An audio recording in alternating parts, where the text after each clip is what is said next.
Honorable sisters and brothers,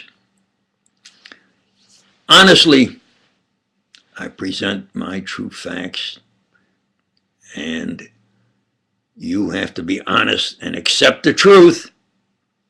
And before I was rudely interrupted, I was saying that rational man with 2 feet on the earth, thinking rationally, will obtain, in my opinion, the best valid answers, not this irrational thinking and you hodgepodge some kind of a mathematical schema and you say it's this, that, and they argue all the time, about what it means and what it's valid and so forth. I try to say what's actually physically true and the rational, precise solution and representation. Now, in this past week, what occurred is that I've been forced to have expose videos, of course, of that criminally insane Edgar Hoover. And now I'm speaking about Einstein. Now, as I was saying, to the nth degree, I put forth politely a modernization, is the way I politely put it. And he agreed. And he asked me, are you sure? And I said, I'm sure. And I explained through a theoretical mathematical experiment, and that, in my opinion, CERN, not publicly announced, but CERN is accelerating particles definitely equal to velocity of light and maybe an increment greater. So theoretically, in your day, they wanted to and broke the sound barrier. Now I have, theoretically, I'm sure I've broken the light barrier. And we discussed in detail. And we did it with a 3-way conversation with his live-in secretary, I think he called her. And I would say to her precisely what I was putting forth until she had it correct to every word and every alphanumeric symbol and whatever mathematical physics presentation I was suggesting.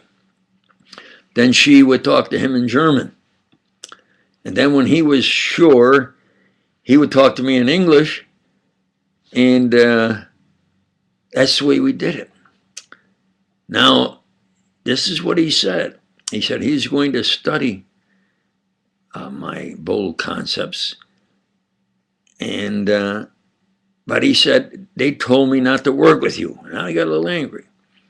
And I said, well, in my opinion, this was in our second conference. In my opinion, I think scientists should decide if they want to work on something that is new and challenging. That shouldn't be stopped by the secret police. And he says, you're absolutely right. I don't care what I think he started to say, I don't care what we're going to work together. You call me the same time, same day and time this week, same day and time next week, and we will begin working together. Now, I have written down and made videos recalling as close as I can to every word. These videos now, they say, I can't obtain a copy. What I say is absolute truth. Now, when I called to begin actually working on my bold concepts, and I call it finite particle theory as you work towards the infinitesimal particle, as you get to maybe that near the infinitesimal particle, maybe you have the fundamental particle of the universe, which is the building block of the universe. You can maybe then work with my boldness and his expertise in math and physics, an expression of a unified field theory is what we were going to go forward with. But anybody that Hoover didn't like were on the outs. And when I called In fact, when he said, I don't care what they said, you got to be careful. He's recording. She said he died of a heart attack last night. What a coincidence. In my opinion, Hoover knocked him off. That's my opinion. Knowing a criminally insane Hoover.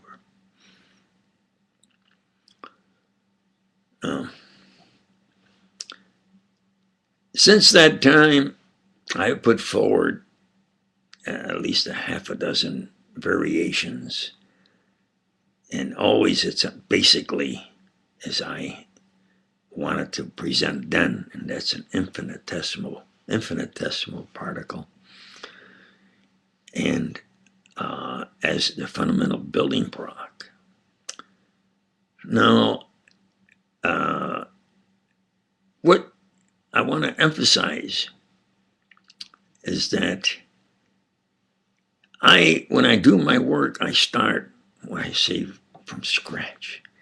I have a blank sheet, 8.5 by 11. I put the title, and then I begin working step by step. And I don't do it like Enrico Fermi, where you cross something out, and then you make a correction, and you put a footnote and a side note. There was original papers, but no, I do it.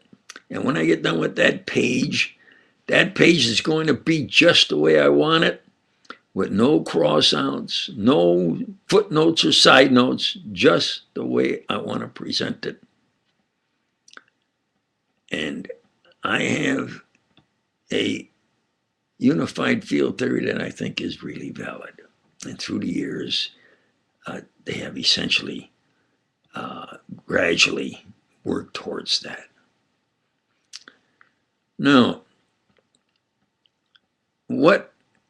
to my surprise, through the years, I found out that I would always defend Einstein when it was obvious that I would say he represented. They would say he stole or plagiarized.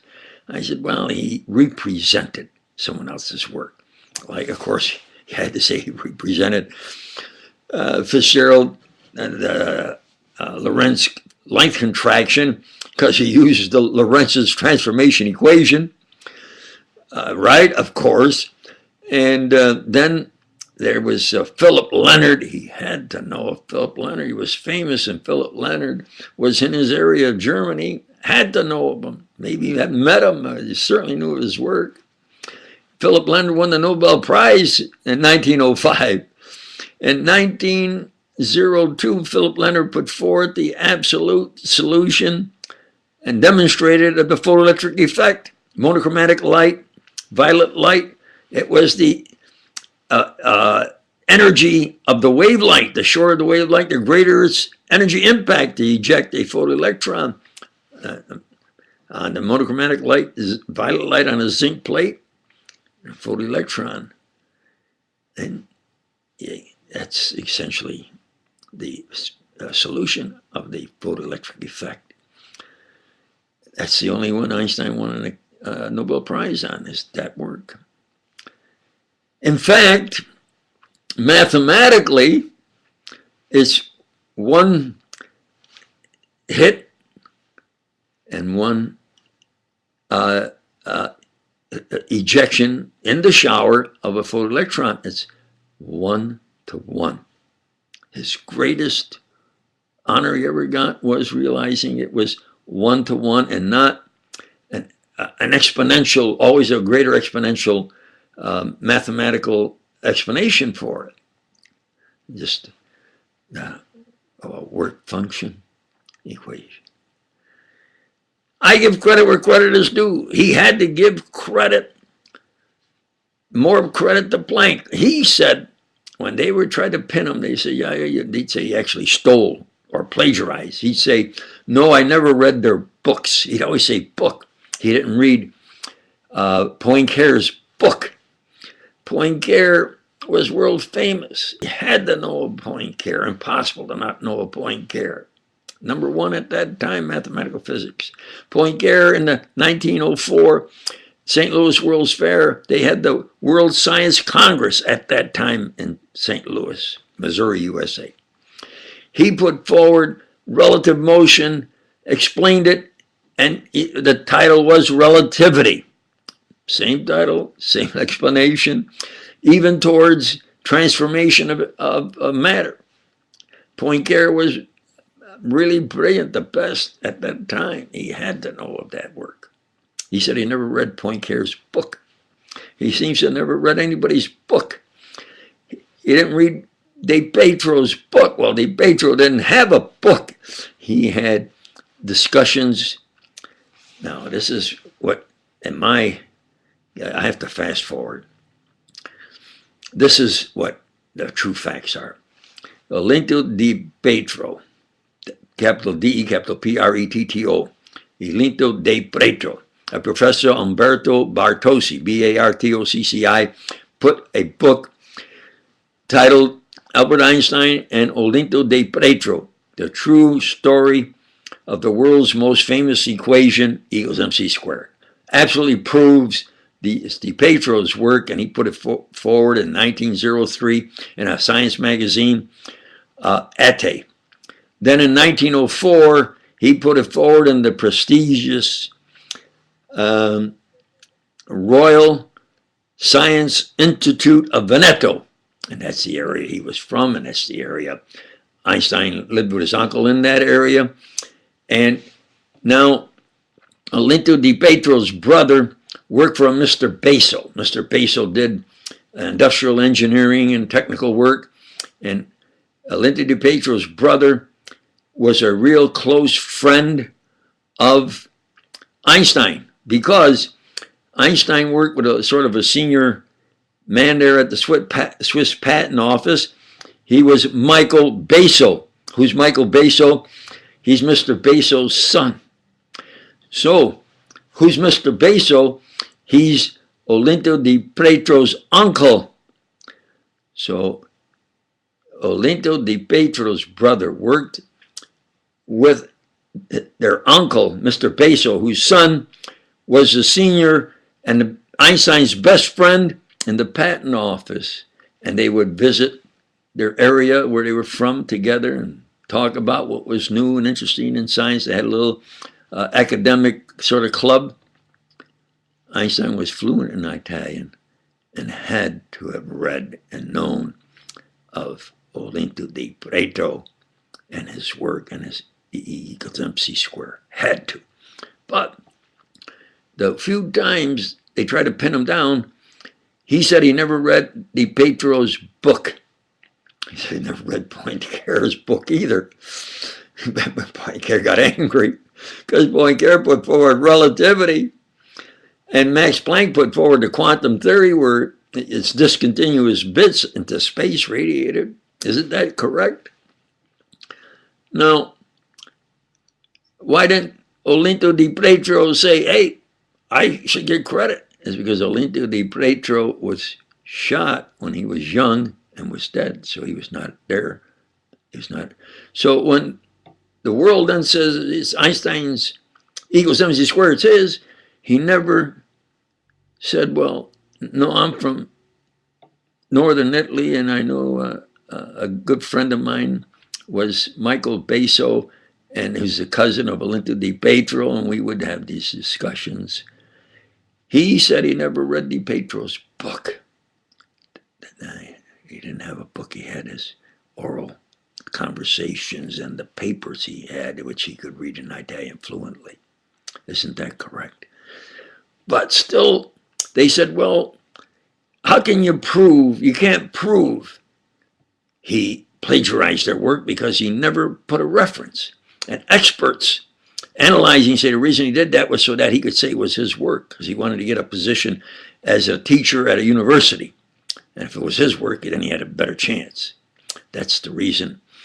He never gave De Petro credit, so he lied. Now, my investigation, I found out he did mention one reference. You guessed it.